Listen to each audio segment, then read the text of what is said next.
Have you ever wondered how to be kind if you see or sense or discern something that might be unsavory? Me too. Learn from my mistakes. A lot of people have concern that more spiritual sight or more spiritual discernment could lead to more spiritual judgment. But the Apostle Paul writes in Philippians 1:9, "This is my prayer, that your love may abound more and more in knowledge and all discernment." Based off of this verse, I would say that discernment is actually meant to be a door to greater love. Now, we've all been around those who point fingers, who cannot take responsibility, or who just don't like someone because they triggered them, and then chaos ensued. But it's my belief that if you are only seeing darkness in your discernment, your spiritual discernment or your sight might actually be a little bit more soulish than spiritual. What do I mean by that?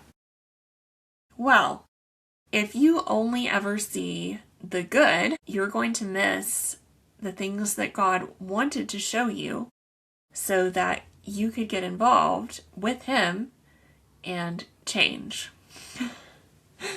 But if you only ever see darkness, you will falsely believe that you are the only person that can fix everyone else's problems, instead of realizing that it is only God that offers lasting change.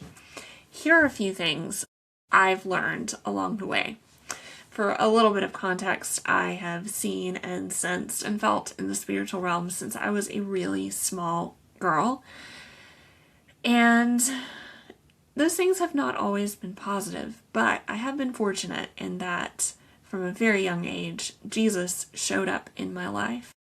And when Jesus shows up, He sees everything, the good, the bad, and the ugly.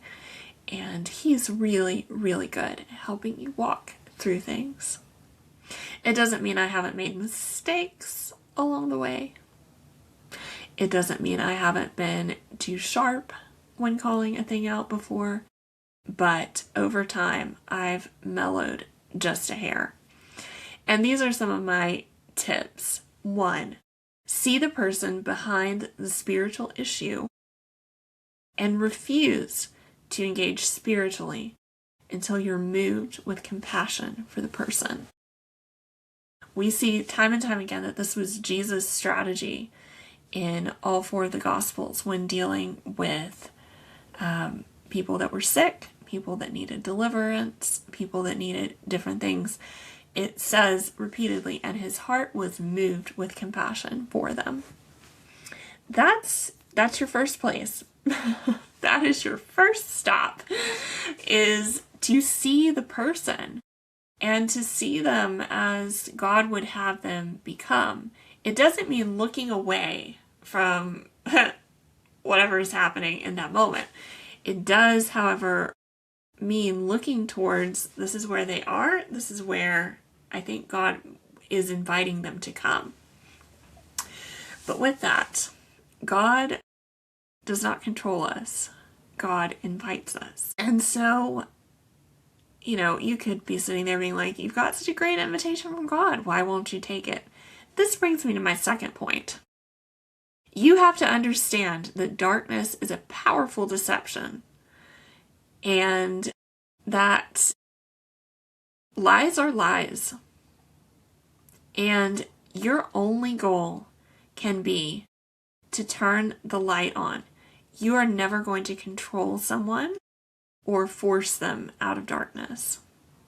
Your only job can be to, with Jesus, to turn the light on. It can't be trying to push your will and desires onto other people.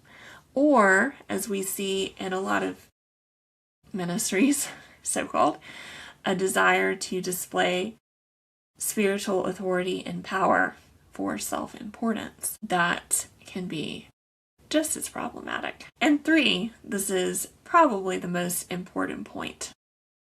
If you're a seer, or if you're someone that perceives or discerns or senses, that spiritual sight is a gift that is meant to fuel problem solving, reconciliation, and freedom. Intercession and prayer are not small things, and it's also not a small thing when God asks you to call something out. Because even if it doesn't go like you hoped, it might release something that's meant for a later time. And there are appointed times for freedom, healing, and recovery to be released. Sometimes God is weaving a bigger story than you can even see right now. And your best bet is to stick with Jesus, because he sees the beginning and an end. And if you need to take a step back from a situation or a person, you have to do that, because he is weaving a bigger picture than you can possibly see. I would also tack on to the end of this that if you can see everyone else's atmosphere, everyone else's problems, and everyone else's woundings, but you can't make account of your own, I don't think you're seeing. Seers don't just see other people's stuff. And you are the only person that you can control, unfortunately. All that to say, the heart of Jesus is moved with compassion for you. And the heart of Jesus is full of mercy and pity, even for the things that have slowed you down, held you back, kept you limited and bound. He wants to give you your voice back. I love Mark 6:34. When he disembarked and saw the vast crowd, his heart was moved with pity for them, for they were like sheep without a shepherd.